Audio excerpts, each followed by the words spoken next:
And we will take the next couple hours to talk about basketball and a quick basketball season at that, unfortunately, as things have gone by way too fast here, at least for us, of course. But welcome to the PNW Basketball Coaches Show on this, what is it, the 8th? March 8th. All these days blending together, but it is the final episode of our shows, and it's gone way too fast, Coach. Great to see you, and good to talk to you on this final show, this 2.5 month season that we got in, but at least we got something in. Absolutely. Absolutely. Great to see you too, Sam.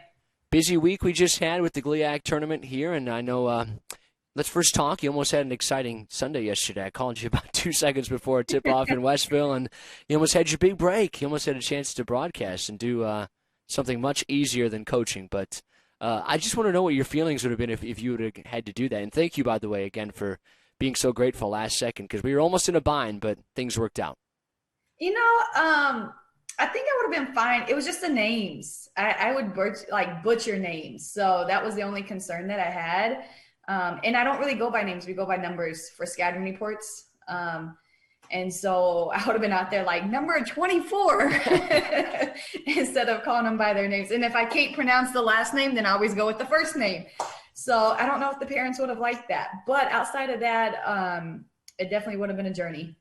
You know, that is something I have noticed, and over the years and talking to Boomer too, and you bring up some of these other teams, and I'm always expecting him, I know a couple guys like on Grand Valley State, Jake Van Tubergen, he always stuck out, a real good player in the GLIAC for a couple years now, and I'd always expect him to say, Van Tubergen or whatever, and he always say, number 2 on Grand Valley, and he'd say he's a good wing or whatever. I'm like, well, don't you know what his name is? So I'm finding out that you guys really don't pay that much attention to that kind of stuff, the number and the jersey and the players, that all that matters. Last name, that's secondary. For us, though, that's kind of everything. We need to get that right. But, again, appreciate that. Let's talk about the tournament itself, how this last week went. We had a big undertaking and kind of exciting and cool to see. You wouldn't expect PNW to get an opportunity like this being so new to the GLIAC, but because of our facilities, we got that chance. Absolutely. I mean, I give our athletic director, Rick Costello, all the nods on this one for getting it done, for pushing the GLIAC to host it, for giving the opportunity, Chancellor Keon for backing it and supporting it. I think it was huge. The GLIAC personnel from everybody that was involved was phenomenal, and it was first class. And I'm just super thankful that we had this opportunity to showcase who PNW really is. What do you think that opportunity will provide in the coming years for really showing all of this university and what kind of commitment to definitely to basketball, but to athletics in general? What is that? How much easier does that make your guys' job as coaches in trying to recruit players? Absolutely. I mean, players want great facilities. Players want an opportunity. I think one of the biggest things it really did was create a relationship with our GLIAC office. And I think it also amongst the coaches. They saw us working it. I was sweeping the floor yesterday, so they saw us working and investing in the GLIAC, and it wasn't a selfish decision on our part by any means. It was, we served. We had the opportunity to serve, and we stepped up and did it. And so I think, in the championship game, when you have the host head coach sweeping the floor, it kind of shows you who we are and what we're about. Well, if this happens again, maybe next time you'll be coaching in the game, not sweeping the floor, right? That's kind of the idea. Absolutely. Absolutely. But, the big picture of it is you want the GLIAC to succeed. We got 4 teams into the tournament, the NCAA tournament.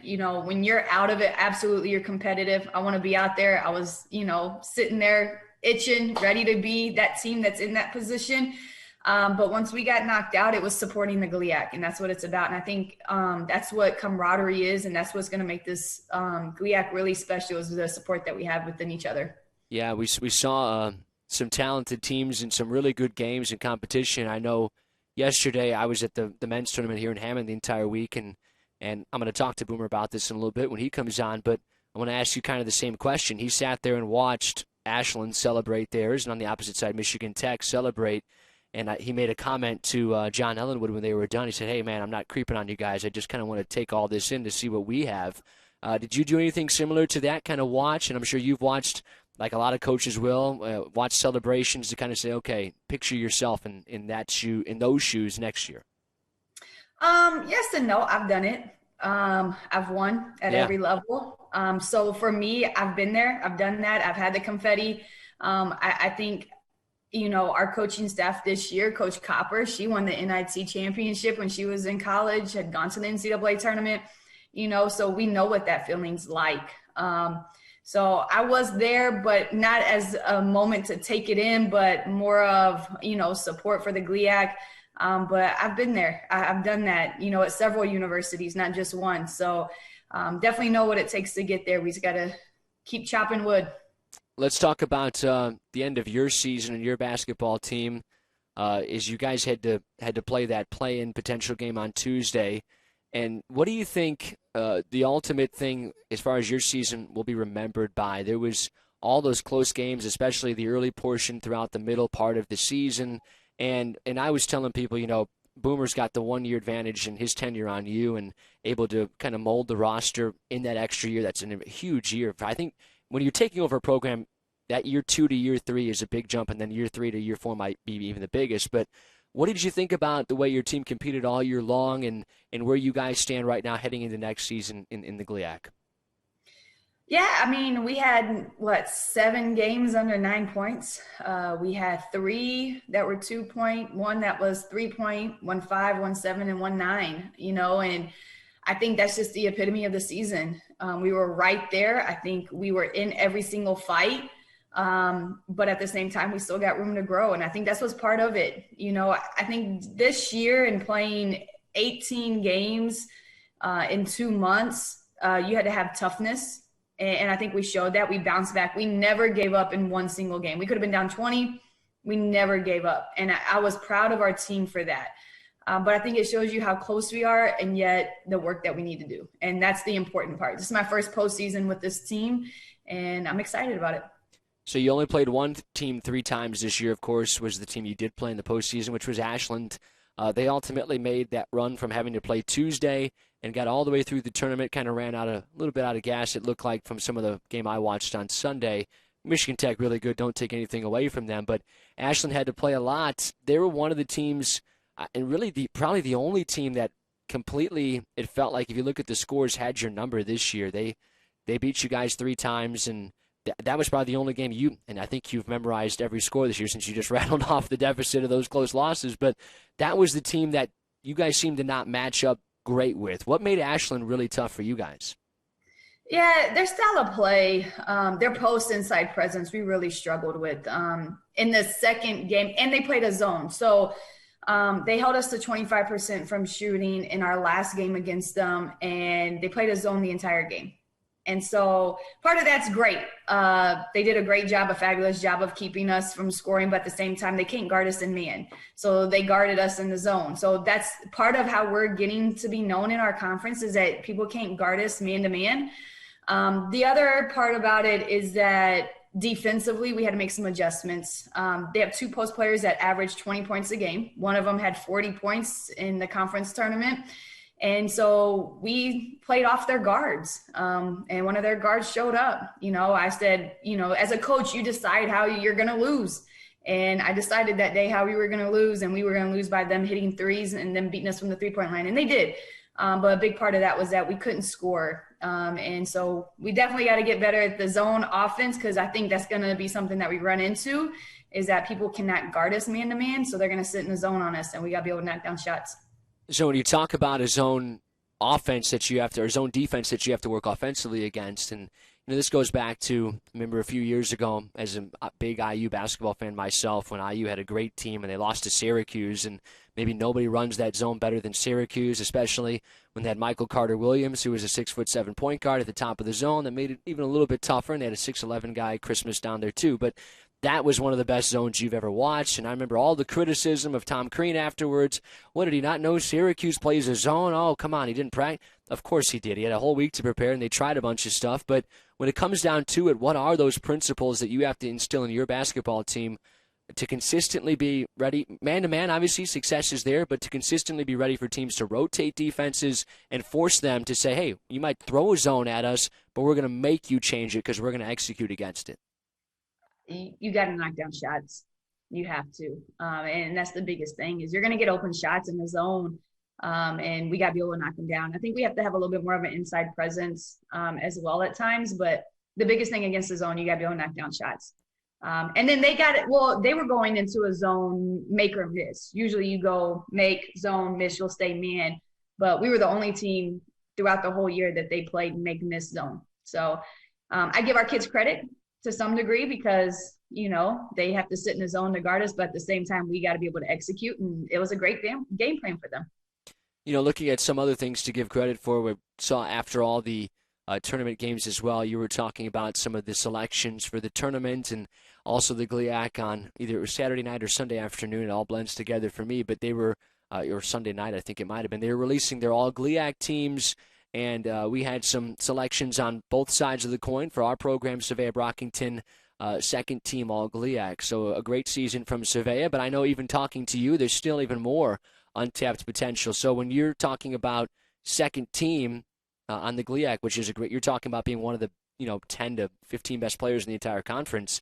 And there's still, and I agree with you, there's still more to her game. But talk about the honor of her representing your program on that list. Absolutely, I'm super proud of her and the work that she put in. She wanted it, and she went out there and she got it. We talk about the untapped potential. She's a sophomore, and she struggled. They knew who she was this year. They knew the game plan. They knew that we were going to go to her, and they put their best defenders on her. So, I have to give her credit to try to show up every single night and to bear that weight of wanting those accolades. It's not easy to walk into a program and say, hey, I want to be all conference, and these are the things that I want to do. And especially in a COVID year where it was just a crazy year to begin with, but she powered through, and I'm super proud of the work ethic that she has and her leadership and the ability to do it. She got preseason, which is great, but you have to still put in the work and you got to show up, and she showed up. So where does your basketball team stand right now? As I'm sure there's big detox period for everybody, the ones that aren't headed to any postseason tournaments, but you guys take some time, or what happens next? And as you look at your roster, you had two seniors, Danielle Netting and Taylor Vaughters, who won't be back. But I'm not going to ask you any specifics on anything because I'm sure there's decisions based on all this COVID stuff on some other things. So as far as your roster stands, we anticipate a lot of players coming back next year. I know we'll add a couple of key pieces to that. But overall, speaking in generalities, where's your basketball team stand right now? Yeah, they're taking some time off. We'll have 2 weeks off, which I think is great for them to kind of reflect, digest. We won't even do end of the year meetings until we get back from that break. Just really give them time to just reflect on what happened this year and where do we want to go. We start, I'm going to call them postseason, but actually I've been thinking about it. I think it's more preseason, March 22nd. It's not postseason. It's getting ready for next year. And so there's some things that we're going to be doing. We start that March 22nd. We got about 5 weeks of workouts to get in, to get better, to really focus on some things that we need to do. I think we're really going to compete. We're going to get out. We're going to play. We played for 2 months. We had 1 month of practice. We're going to play. We're going to go 3-on-3, 4-on-4, 5-on-5. We're going to run it like a real practice because I think that's the only way this team's going to get better. And then I'm going recruiting this week. So I'm going to stay out there and keep trying to find some kids that can make us better. But I love every kid on our team. Danny and Taylor, I'm going to miss. I almost cry every time I talk about them leaving because of the impact that they had on our program. When we get to that point where we cut down nets and we get those rings, they're going to get a piece of both of those because they bought in 100% to a vision, no matter what their role was. And so to have student athletes that do that and have kids that believe in you is huge in building a program. And so we're there. We got a lot of work to do, but I'm proud of who we are. I like who we have, and we're getting there. When you talk about stuff like recruiting, which is hard to believe because a lot of high school seasons, the ones that did play, which was most states, their championships, I know the Indiana State final was just a couple weeks ago, so it's hard to believe that there is boom, state final right into a lot of AAU competition, and you'll have a chance to go see some players all across the state and neighboring states as well. But when you're looking at potential recruits, what are you looking for? What is needed to add to this roster? I think you referenced something earlier that you'll probably say here is shot makers, but what else besides that? I mean, that's one of the biggest things I think we need. I'm looking, more towards the junior college transfer. So I think we're at a point that we have our foundation, and now we're just missing a few pieces. And I think those pieces are shot makers, kids that can score. I think high IQ kids that can make plays. When you lose three games by 2 points, one by three, it comes down to somebody making a play. And I think those are the things that I'm really looking for: defensive playmakers, offensive playmakers. And I think they're out there. And so I'm excited to get on the road and recruit. I see Boomer and what he's done with his program, and being able to get Vincent is huge, and that was a huge difference in their program this year. He had his solid foundation. He had his core guys. But when you add in someone that can make plays, it just completely changes your program. Yeah, that's absolutely true. And he was another guy we'll talk with Boomer about who got some postseason awards as well. And those people are important because, the high school, and you can speak more on this, I think, when you come from high school, there's that learning curve that has to come. When you're at least coming from a level of college play, it's, I would think, a little bit less of a curve and more of a plug-and-play type of deal. Yeah, they still got to learn the system, and there's still a step up from JUCO to D2, of course, but I think, correct me if I'm wrong, that it's a lot easier to integrate those players once you've built, as you mentioned, that foundation. Absolutely. And the thing about junior college kids is that they're competing against Division I kids every single day on different rosters, whether on their roster and another roster. There's Division I talent on every single roster at the junior college level. And so, they're hungry. They went to junior college, and they want something more. And so I love that tenacity and that hunger that they possess as well. Also, what's interesting, and I think this does impact all levels of NCAA play, correct? Again, correct me if I'm wrong, but there's some, basically, you can transfer this year with the COVID rules kind of freely almost, right? Is that the case? I know it is at the Division I level, but with all the COVID stuff, that there was a lot of discussion about that going on. I think it's different. It's There's different based on level. rules. Okay. Yeah, Okay. our junior college kids would be able to play right away. Right. Absolutely. Division I down to Division II can play right away, anyways. Mm-hmm. So Division II to Division II, there's conference rules. There's different rules that are involved in that sometimes.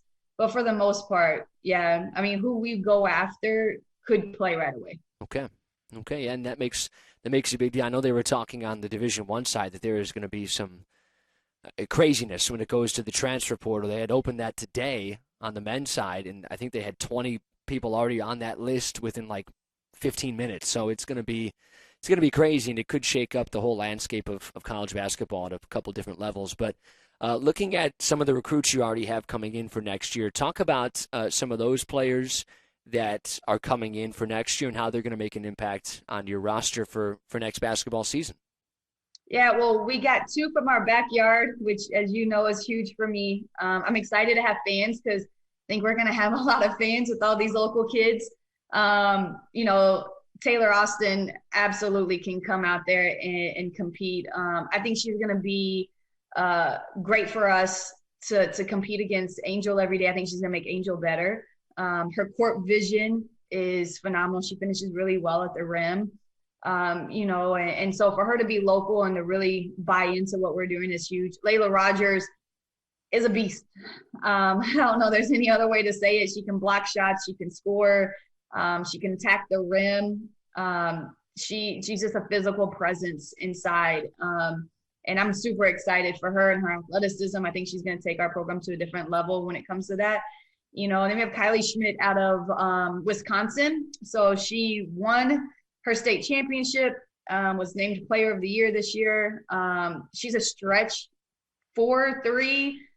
She could shoot it really well. High IQ kid, makes plays, just tough. And so I'm really excited about who we have coming in. They bought into our vision again. And I think that's huge. Great people. And that's huge for me as well. But, recruiting our backyard and owning our backyard is something I wanted from day one. And because of COVID, we didn't have to have fans, but I am so excited to get fans in there because I think it's going to be a packed house.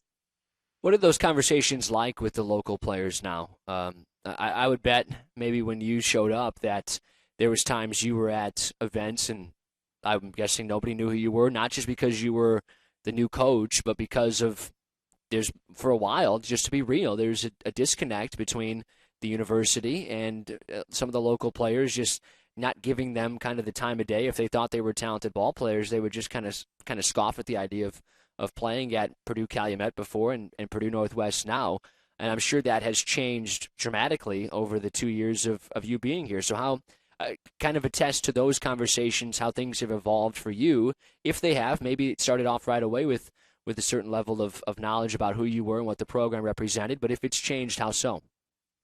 I think it's you have to put in the work. When I got the job, I reached out to every high school coach in the area. In the fall, I went to every gym. And I think that's what it's about, you putting in the work. I couldn't go this year. Obviously, it was a different year.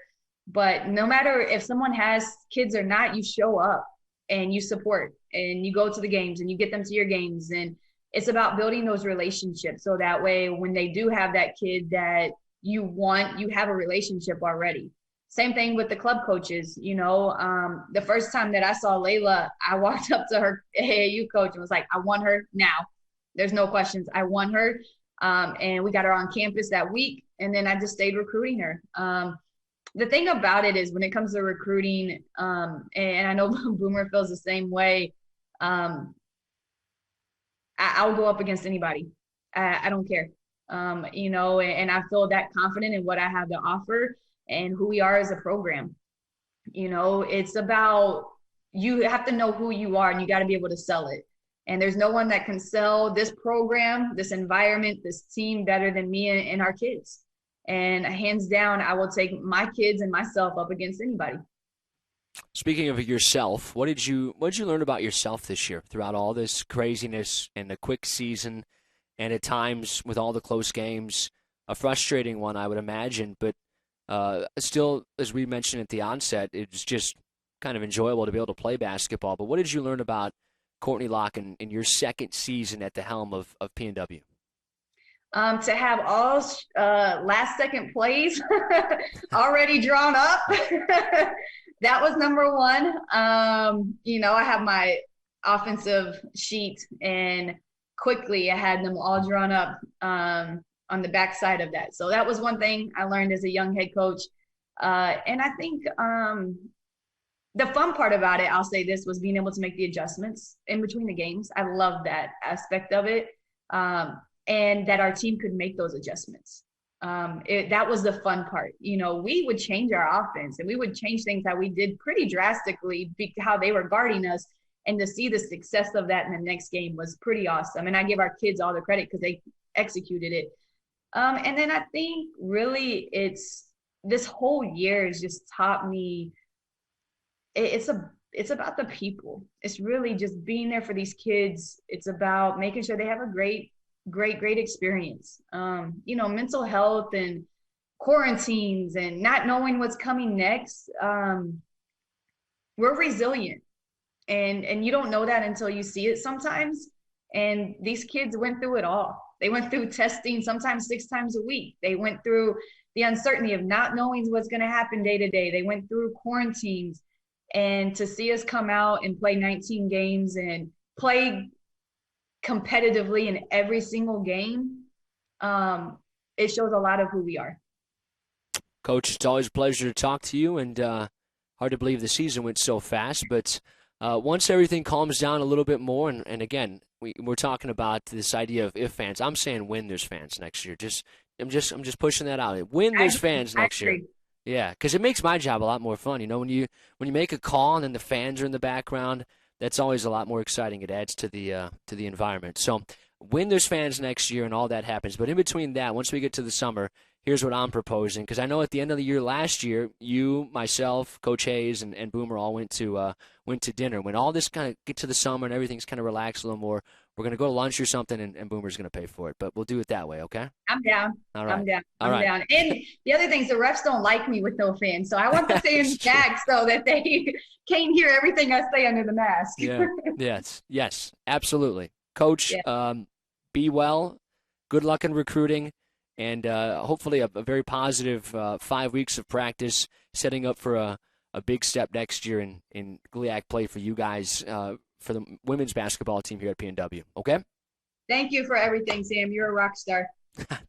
I don't know if I'm that, but I'm something. I try to be something. But thank you. I appreciate any compliments I can take. Thanks, Coach. We'll talk to you See ya. soon.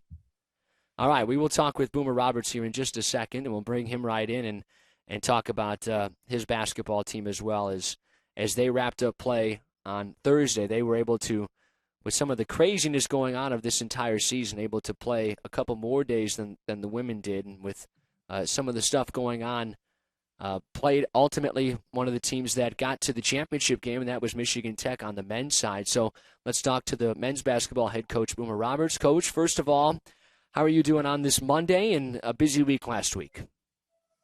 Yeah, can you hear me okay? I got you. All right. I've had some computer issues, but doing great today.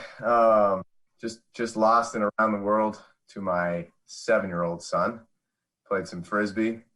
It's beautiful outside, 60-plus degrees. Lots to be thankful for. Obviously, wish we were still playing right now and practicing and prepping for the national tournament. But we will get there and learned a lot this year. And just thankful that we had a season, thankful for our my family, my wife, and my kids. So I'm in a good spot. We can't go much further without asking what's behind you over your left shoulder there, so I'll just go right into that. Yeah, it's got, I changed up the angle today. So I came in from the conference tournament championship game yesterday where I was there watching. And they were cutting down nets, obviously, and that's something we want to do in our program. And I've been fortunate enough to do other places, which is really a cool feeling, and kind of discouraged that it wasn't us. And I came home and Griff said, "Daddy, go check upstairs." And I was like, "All right." And it says, you're number one in my book, Dad, love, Griffin. And it's a net that he cut down. So just kind of puts things in perspective that, this is what I do. It's not who I am. Man, just it's hard to be frustrated or down or discouraged when you look at this when you wake up in the morning. So we're going to keep it there for as long as it stays. So you have that conversation after the fact, but let's talk about what happened during the game. We saw Michigan Tech compete hard in that championship, came up a bit short. Ashland in their final year in the conference, winning the championship, Coach Ellen Wood's team, and I know you sat there and we talked a little bit before and after the game, and I know you spoke with Coach as well. But you sat there for every minute of that game and then really every minute of most of their celebration and the net cutting and all that stuff. Why'd you do that? Vision is the art of seeing what is unseen, right? And when we took this job almost 3 years ago now, record-wise, it was the worst program in Division II. A lot of people said, what are you doing touching that job and different things. And I think we've proven that that we can compete in the GLIAC against anybody on every night. We beat Ashland, we beat Tech, we beat Ferris, we beat Davenport, and all these things were the first time in our league. And now we weren't consistent enough. But I didn't really come here just to be better than we were. We want to hang banners. We want to cut nets, and those guys were better than we were during this week in that tournament, and they earned it. They deserved it. Two really well coached teams, and I just wanted to. Some people don't enjoy looking at that stuff. It's hard for them. But for me, I love watching championships because it's not the only thing we're after, and it's not even the main thing we're after, but it is something that we have as a goal in our program, and we've got some hungry dudes, and it's my job to lead better and get there. So it was just motivating for me. Talk a little bit about what you saw from Ashland all year long and then throughout this week, because when they came in, we were kind of familiar with them because they came in a couple weeks ago back on the 12th and 13th of February. And I started to learn all their players, Brandon Haraway, and you're talking about all these talented guards, Fukran, Shedden. Like I know the names now as well as you guys almost. And they're very talented, but when they came here, you guys beat them in a close one. And then you lost a second close one that I thought you guys kind of were right in. Not that you gave away or anything like that, but I thought there was one or two plays that you almost made where you could have beat Ashland twice, and then here they are coming down the stretch later to win this championship. And I think that really says where the gap is, if there is even a gap, that it's not very big at all. Yeah, they were this week, they were the most impressive team, and I told Coach that. And Coach Luke and I are good friends too, and they were great, obviously, as well. But Ashland, one thing I really learned from them, Their leaders, they had 3 seniors, and when that game was about to get away from them yesterday, their 3 seniors, their voices raised, but in a way that was really poised. And you could just tell, like, this was not too big for them. And so, we're really growing as a program. We had some awesome seniors ourselves that their voice was better and better. But that's the next step, is where it really becomes a situation where it's not panic time, it's go time. And you said it. I mean, we beat them. We split with them, both good games. Ability-wise, we've really showed that we can play at the top level of the GLIAC. It's just consistency. It's leadership.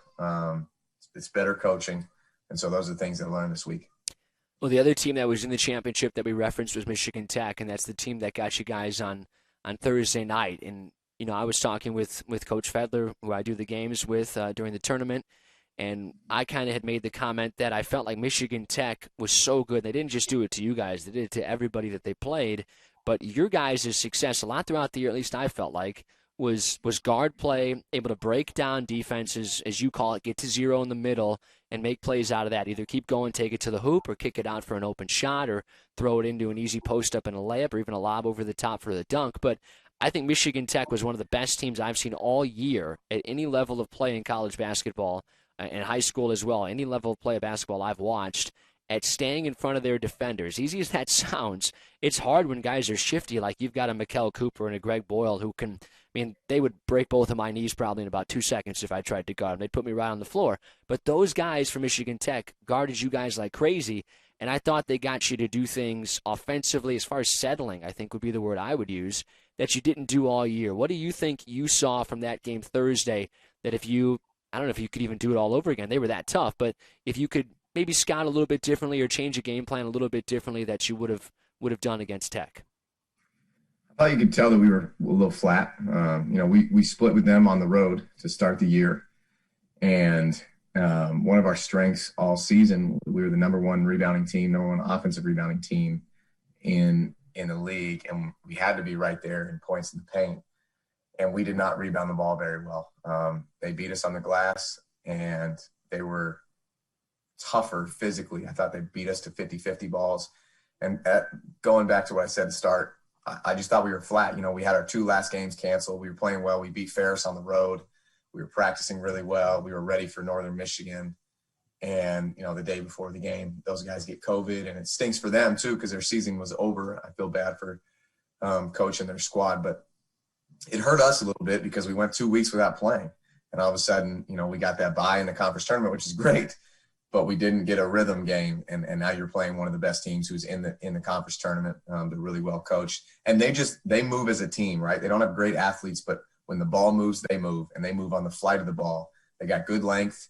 They make you stick tough shots, and if you don't hit tough ones early, it can be a long game. And our guys, we weathered it. We were getting stops, and then we couldn't score, and then we were scoring and we couldn't get stops, and we just couldn't get over that hump.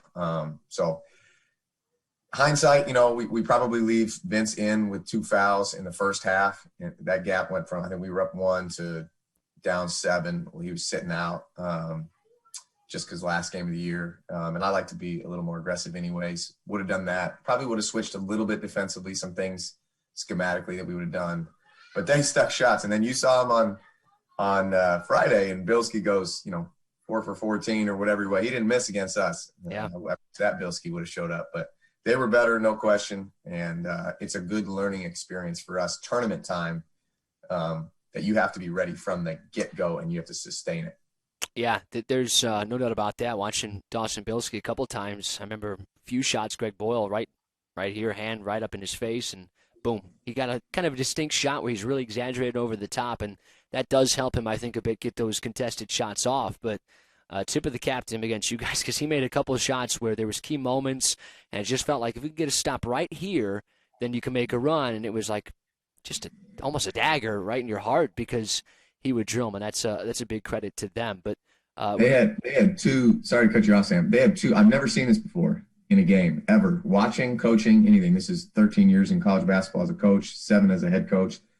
We had 2 possessions where we guarded the entire shot clock. They shoot an air ball, get an offensive rebound, and score it at the buzzer. Our guys are trying to box out, don't know where the ball is. ball goes right into their hands and score it. And that happened twice. And man, when you're a great shooting team, you don't need that help. Yeah.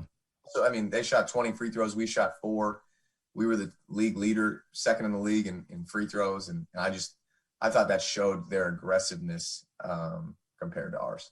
Yeah, and one of those plays I remember, I can't remember who it was specifically, but somebody blocked a shot on the right side of the lane, right in front of your bench, and swatted it pretty good, and it went right to Bilski like a pass. Like, man, I'm talking right here. And I think I even said, works like a pass, and he put it right in. And whoever was ready to turn around and block him out was turning their head to look at him, and all of a sudden the ball had snuck right there, and it was like, man, if that's happening, it's just one of those nights, and it's kind of what that night turned into.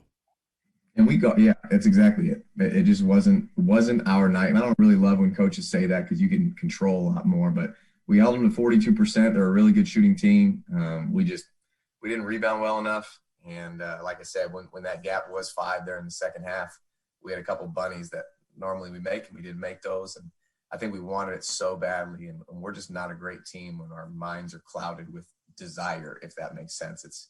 We do so much better when we're freed up to just compete for your boy. So when we have the conversation a couple minutes ago, you're talking Vince Miscavige, and the question of should you left him in for a little bit more action with those 2 fouls, and that's kind of the automatic usually in the first half. Put him on the bench, don't want to pick up the third before the break. But he's a guy who's so valuable to your team, and Courtney and I were just talking about him a little bit as well, that he's the kind of guy that once you build a certain level of foundation, then you get kind of the icing on the cake to come in, and a guy who's going to make plays all the time. And he earned those accolades this year. He's first-team all-conference guy. Talk about the season that Vince Miscavige had and what he means to your program. He had a monster season. He had big-time games. 21 rebounds was a program record in a game. He had 26 and 16 on the road, and that went over Ferris. He was a huge reason why we took a big step. When you have AB 6'7", 210 at the 3, Vince 6'7", 210 at the 4, both really good athletes, and then Gyro 6'6" and big strong dude anchor in the paint, and then you come in with a couple other 6'7" guys. Like, we were able to do some things on the glass and in the paint and switching defensively that we've always wanted to do that we just haven't had the pieces to do. So Vince was a huge key. He was also first team all defense, led the league in rebounding by like 2.5 almost a game, and he fed. The thing I like about it is AB, Gyro, and Vince. You got to guard him with some. One of those guys is going to have a perimeter player on him, and we try to take advantage of that. But Vince was just consistent the whole year. He was so consistent, and love coaching that dude. He's a great teammate. He brings it every single day in practice. He learned a lot about how to communicate with which teammate and things like that. And future's really bright for him. Glad we get to coach him for a few more years.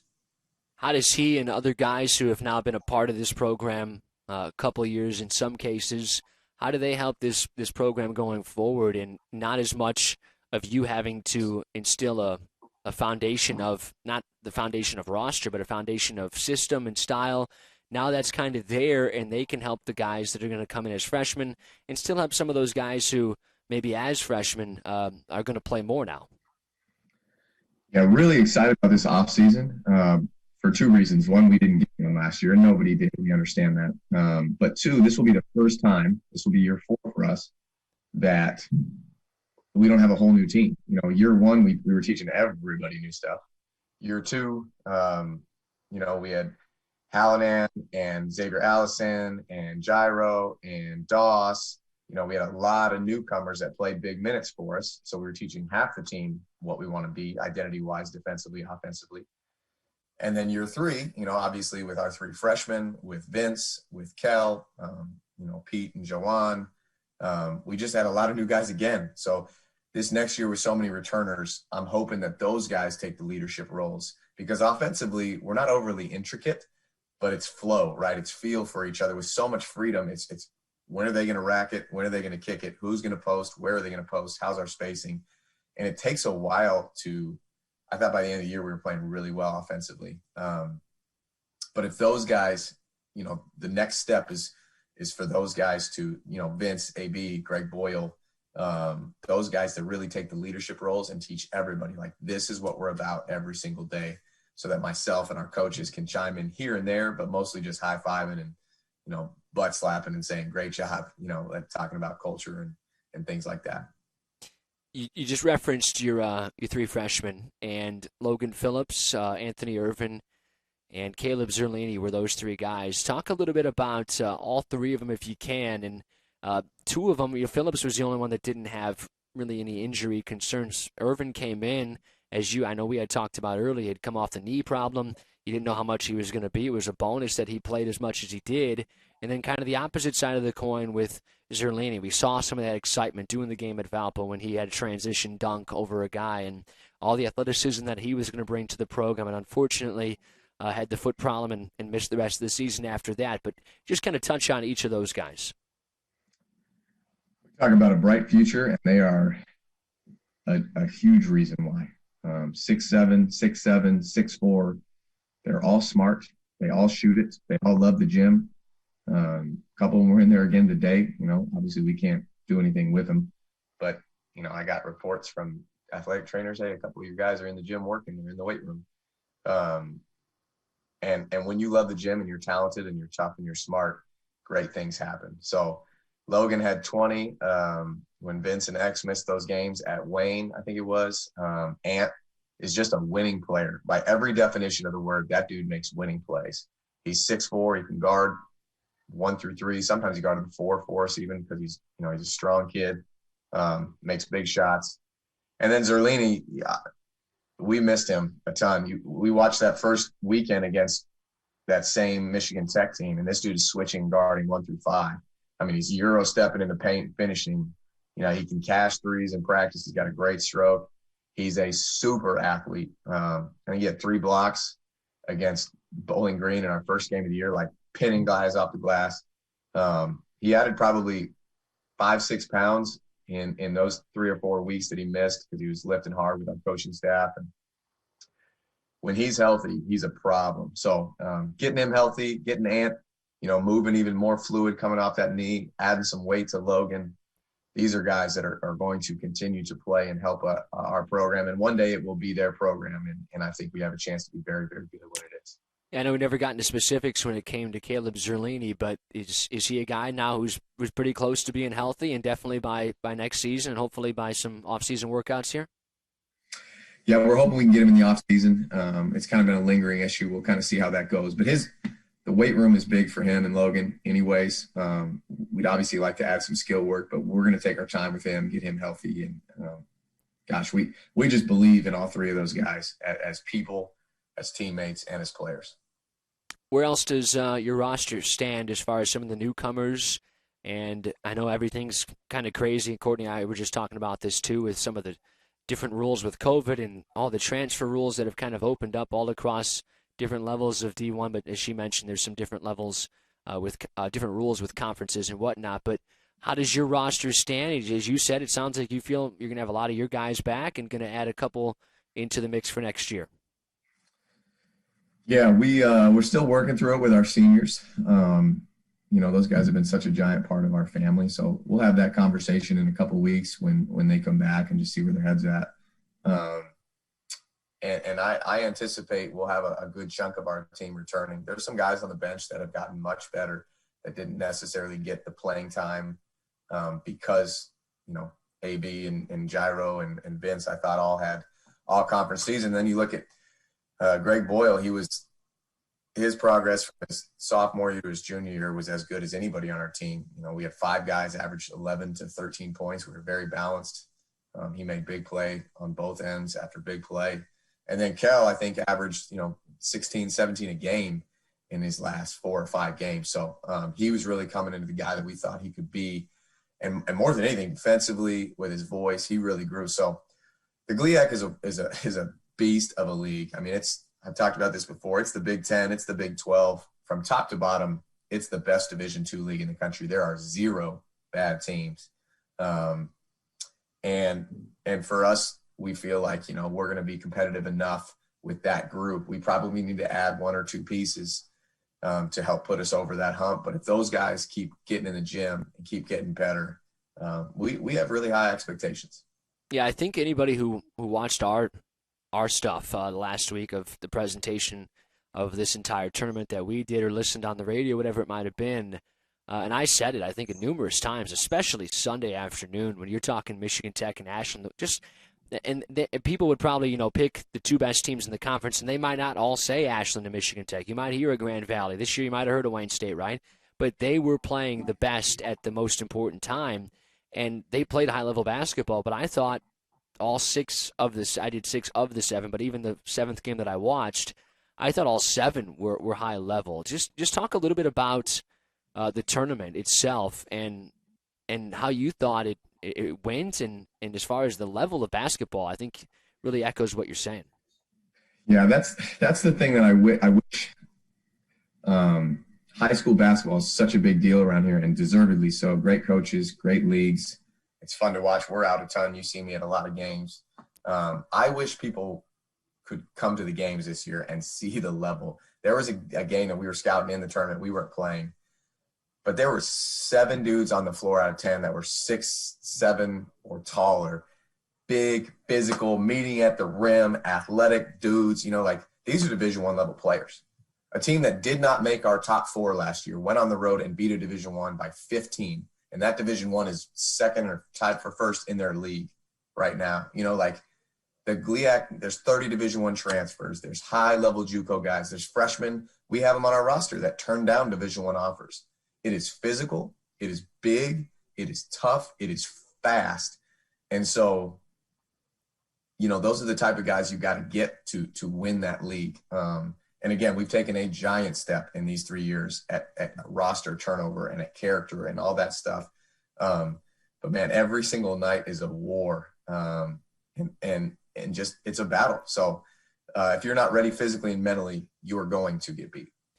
Anything surprise you from the way things shook out a bit? Obviously, right in that game Thursday, boom, right off the bat, you get the 8-1 upset, and I was really impressed with Grand Valley State all these years before, and it was the first time I had seen them this week because they didn't come here this year.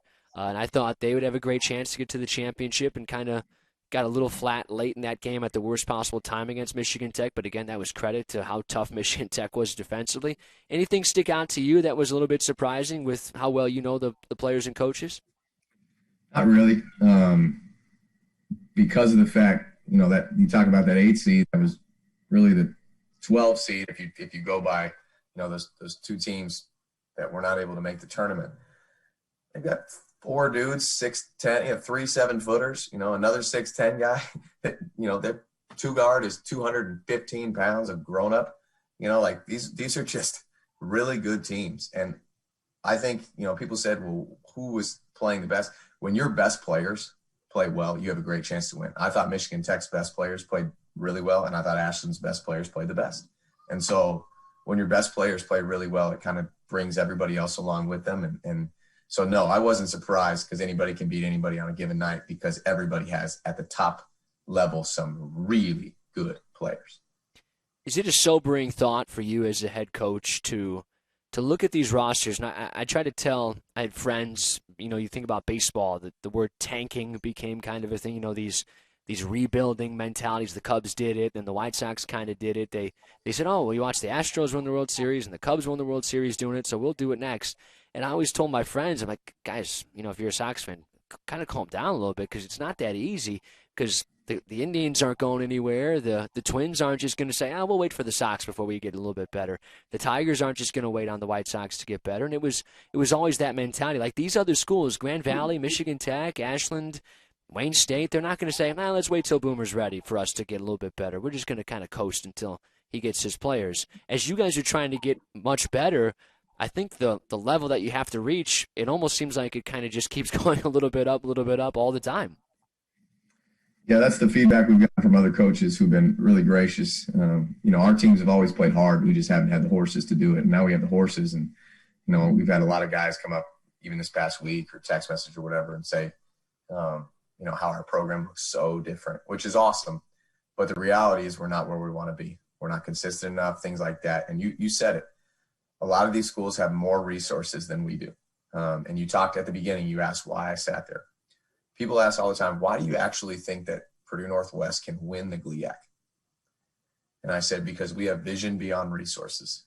Mark Batterson, my favorite author, he talks about that, vision beyond resources. I've seen God do crazy things at crazy places.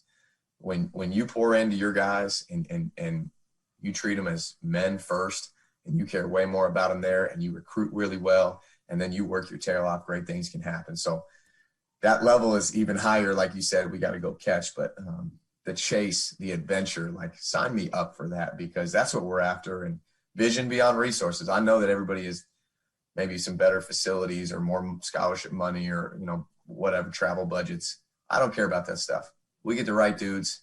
We're going to keep going after people. And hopefully you and I are talking and sometime here, and that net behind me is the GLIAC championship net.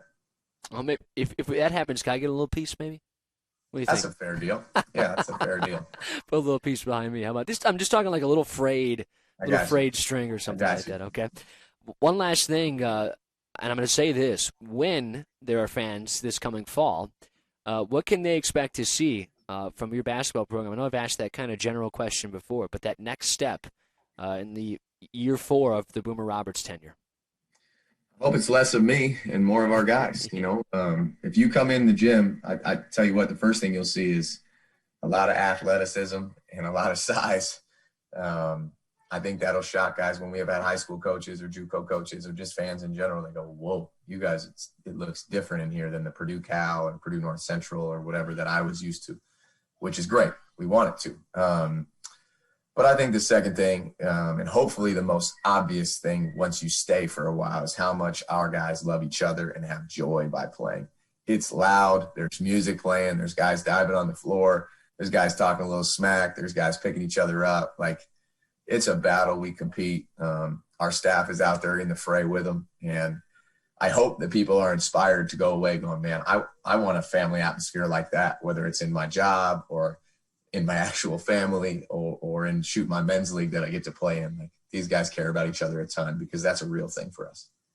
All right, so here's the last thing I want to finish on, because I don't know when I'm going to see you next game. It could be months, or it could be like 6 weeks on the golf course, walking like the hole. So here's two promises. Okay? You got to listen to me now. Number one, I just told Coach Locke this, because last year at the end of the season, last game, you, me, Courtney, and Coach Hayes went to lunch. So I already told Courtney we're going to go to lunch, but you're going to pay. And number two, you told me last year we were going to play golf, all right? I'm going to get some lessons, so I'm going to be better. I'm going to try not to embarrass you, but we're going to play golf this summer at least once, okay? I got you. I'll tell you what, if you beat me, well, we're not going crazy now, but I'm hoping.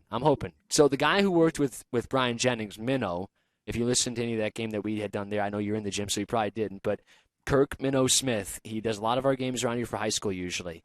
And he's, from what I understand, pretty good golfer. Now, we went to dinner last night after kind of a end-of-week celebration for us, and I told him, I said, you got to give me like an impromptu lesson, because I have to get better. I'm tired of 2-3 holes in a row. I'm hitting it good. I'm putting the ball where I want. Then all of a sudden I'm slicing stuff, and I'm saying more words that I can't say on the radio than enjoying being out on the golf course. So if he fixes my swing, then maybe. I'm not going to beat you probably, but I'll be competitive. The fun is in the competing, baby. Nothing better than being outdoors and competing. Let's get Hackett and Bo Patton. Yeah. And Swan, all those guys. We'll have a good time. I'm not very good either, but I'm good for a joke here or there. I'm in. Coach, always a ton of fun, and we will see you hopefully sooner rather than later, okay? Thanks, Sam. Appreciate you. Everybody listening, appreciate you guys. Best yet to come for our program. Absolutely. Thanks, Coach. We'll talk to you soon. All right, that is Boomer Roberts, head coach of the PNW men's basketball program, in our afternoon or evening. It's late evening already. God, it's getting late. It's already dark outside. I looked out there. But an afternoon and late evening of basketball talk here tonight. It was the final show for our PNW basketball Coaches Show. Normally the show lasts 4 or 5 months of the year. We started in late October and take it all the way until about now usually.